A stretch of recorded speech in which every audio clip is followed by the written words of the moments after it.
Mesdames, Messieurs, chers jurys, bonsoir. Permettez-moi, cher auditoire, de vous conter une histoire. Celle d'une jeune fillette disant à peine « sans gloire ». Perdue dans un monde où les codes l'effraient, elle qui incarne ordinaire douceur et fragilité.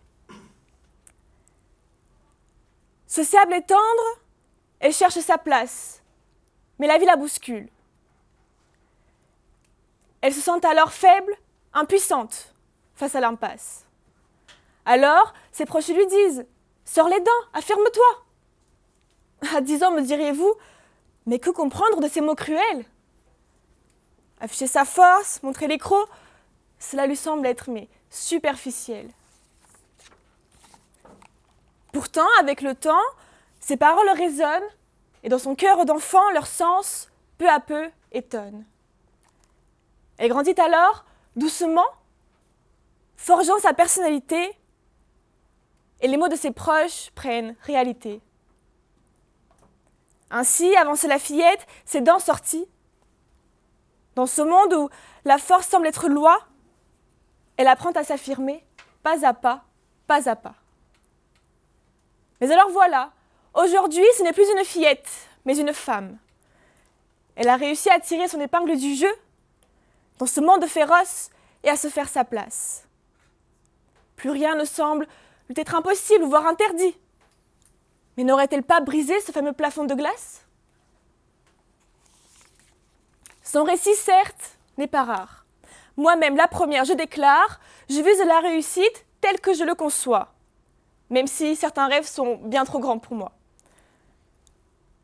On a la fâcheuse habitude de dire qu'il faut attendre que les poules aient des dents pour espérer l'impossible. Cette notion de sortir les dents, vous la connaissez sans doute. Messieurs, dames, pas de jaloux, ce soir, pas de distinction, pas de différence. Dans ce monde où chacun cherche sa voie, sortir les dents, ce serait comme affirmer sa foi. Viser l'impossible, assez paradoxal, n'est-ce pas? L'impossible recule toujours quand on marche avec lui, disait Antoine de Saint-Exupéry. Antoine de Saint-Exupéry, comment ne pas l'évoquer quand on parle de rêver? Comment ne pas admirer cet aviateur des songes les plus fous d'enfance? Mais c'est avec lui que certains d'entre nous avons découvert la littérature française, avec Le Petit Prince. Alors, marchons avec l'impossible. Qu'est-ce qui nous en empêche réellement? Et si les poules avaient vraiment des dents, alors dans ce cas, plus rien ne serait impossible, non? C'est alors dans cette éventualité que le visage du monde se métamorphoserait, l'équilibre des choses serait chamboulé et la basse-cour plongée dans le chaos. Car oui, la poule, cet animal inoffensif au doux plumage, souvent prise pour proie et protectrice des siens, si elle était armée de dents, elle pourrait changer de camp et se retrouver prédatrice à son tour. Dans ce cas alors, le renard ne serait plus à sa course et Jean de La Fontaine plus du tout à jour. Or, si le renard ne peut plus chasser sa poule, c'est lors de la basse-cour qu'il serait en bataille. Cette hiérarchie naturelle, fragile et établie, où le chat pourchasse la souris, sans elle, plus de jeu entre chien et chat, ni l'épique duel entre lion et antilope. Mais imaginez-vous donc privé des fables de La Fontaine, ou encore de Tom et Jerry, ce duo mythique sans qui mon enfance aurait été bien moins magique. Et pourtant, cette vision m'effraie, je vous le confesse. Oui, je suis terrifiée à l'idée de perdre tous mes repères, à l'idée que tout ce en quoi tient notre équilibre s'effondre.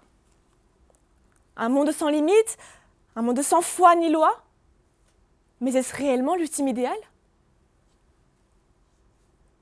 J'aurais tout naturellement tendance à vous répondre par la négative. Il est bien connu que la liberté, comme l'eau dans le désert, demeure précieuse quand elle est mesurée, car sans limite, elle devient ombre et se perd. Oui, messieurs, dames, j'ai peur du jour où les poules auront des dents. Et pourtant, ce jour est déjà arrivé. J'en choque sûrement certains d'entre vous, mais c'est vrai, les ancêtres de nos poules ont eu des dents. Mais se nourrissant plus qu'uniquement avec des graines, eh bien leur dentition a fini par disparaître, laissant place à une seule dent. Baptisée dent de l'œuf, eh bien cette dernière, elle leur permet d'éclore et de casser leur coquille de l'intérieur. Ensuite, très vite, ces dents finissent par tomber et la poule adulte se retrouve, comme ma grand-mère, édentée. Toutes mes excuses à ma grand-mère au passage. Bien, je reviens à cette angoisse que je ne saurais vous cacher. Mais imaginez-vous donc de vivre dans une société où chacun de nous aurait toutes les armes. Je vous repose ma question, y a-t-il quelqu'un ici ce soir qui aimerait vivre dans un monde sans règles ni limites? C'est vrai, nous chérissons l'ordre, la symétrie, le sentiment que tout est à sa place, en harmonie. Mais cela vaut aussi pour nous, êtres humains, qui depuis l'enfance suivons nos chemins. Et ces principes installés de notre plus jeune âge créent alors une trame, un lien qui nous engage. Ils guident nos pas, nos choix, nos décisions. Et c'est alors qu'un fil rouge se crée entre nos prochains et nos missions. Alors me voilà embêtée à l'idée que mon environnement se bouleverse, faisant de moi une poule dentée, mais égarée. Car à quoi bon, dans cette basse-cour, d'avoir des armes si leur utilisation m'échappe? À quoi bon de jouer à la sergente, moi, simple soldate? Chacun a son rôle à tenir, c'est certain. La poule, même sans dents, reste présente. Et son existence est évidente, persistante. Cela vous fera sûrement rire si je me compare à la poule dans sa basse-cour, mais c'est bien vrai. L'humain est aussi un être peureux et pas toujours malin. Peut-être pour cela qu'on dit avoir le cerveau d'une poule. Et pourtant, n'en déplaise à certains, nous sommes quelque part les poules de notre basse-cour. L'homme, comme la poule, est travailleur, protecteur. Tous deux s'activent, chacun dans son coin, l'un déploie ses plumes, l'autre sa prestance, jusqu'à même se vanter avec aisance. Je ne viens pas ici ce soir pour faire sa gloire. Malgré mon côté un petit peu paysanne, j'aimerais juste redorer l'image de ceux dans notre société pris pour sot ou qui encore s'effacent. Car oui, même à 20 ans, je suis parfois comme la fillette de 10 ans. Rêveuse, mais souvent apeurée, n'osant pas toujours s'affirmer et pas toujours la maligne, malgré d'indénombrables qualités. Malgré tout, aurais-je plus d'estime de moi si tout m'était possible? Aurais-je trouvé ma trace dans ce monde où chaque pas s'efface? Je doute qu'en dotant nos poules de dents, nous atteindrions nos buts, c'est évident. Je ne crois pas non plus qu'il faille oublier toute notre histoire pour s'épanouir, s'élever. Alors, cher jury, laissez-moi vous surprendre ce soir, vous surprendre par mes choix, mes convictions et mes envies. Peut-être me pensez-vous trop hautaine à me prétendre à le faire, ou au contraire, plutôt audacieuse, voire même courageuse. Mais cela m'échappe.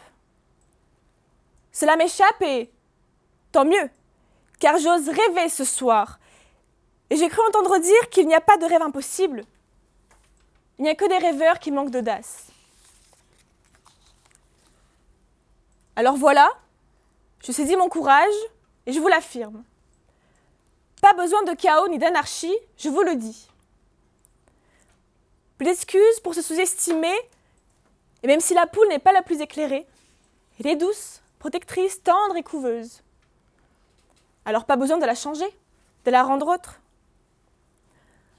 Ainsi, messieurs, dames, pour atteindre nos buts, soyons vrais et authentiques, car c'est dans notre essence que nous trouvons notre force et notre mérite.